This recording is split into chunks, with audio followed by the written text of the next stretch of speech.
Di sini saya akan menjelaskan revolusi industri 4.0 dan tantangan perubahan sosial.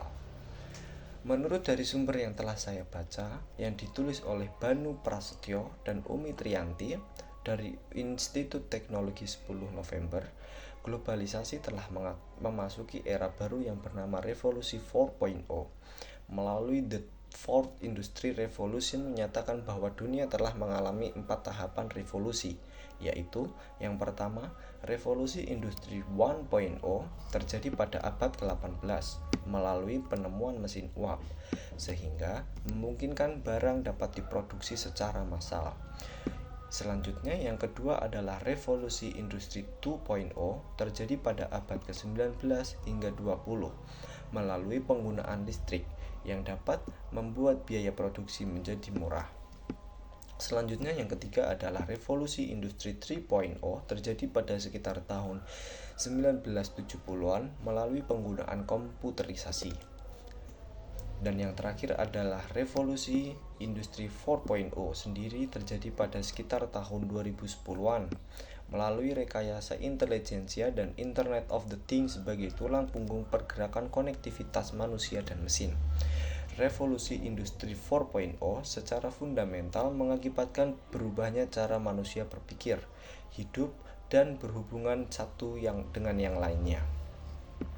Era ini akan mendisrupsi berbagai aktivitas manusia dalam berbagai bidang, tidak hanya dalam bidang teknologi saja, namun juga bidang yang lain seperti ekonomi, sosial, dan politik.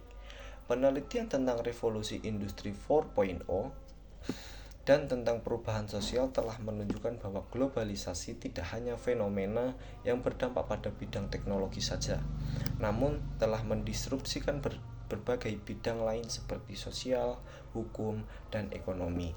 Akibat yang ditimbulkan dari disrupsi ini membuat tatanan dunia berubah drastis. Masalah-masalah yang terjadi pada hari ini tidak dapat diselesaikan dengan cara-cara sama seperti konsep yang lampau. Revolusi industri 4.0 tidak hanya dihadapi dengan pengembangan teknologi tanpa melibatkan dinamika sosial.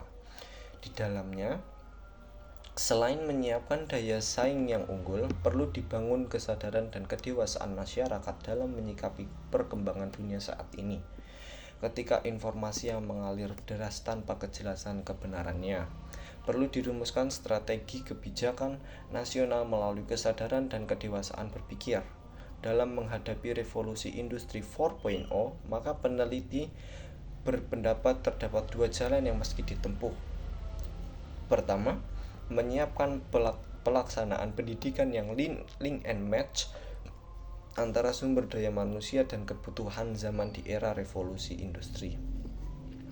Yang kedua adalah selain menyiapkan pendidikan yang link and match, sumber daya manusia yang disiapkan juga harus dibekali dengan pendidikan nilai-nilai kemanusiaan yang diajarkan oleh ilmu sosial humaniora. Ketika ilmu-ilmu ekstaksa berperan dalam pengembangan teknologi secara empiris, maka ilmu-ilmu humanoria tetap berperan dalam menjaga kualitas manusianya.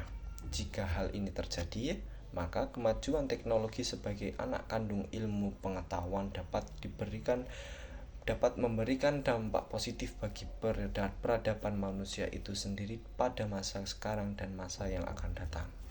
Terima kasih.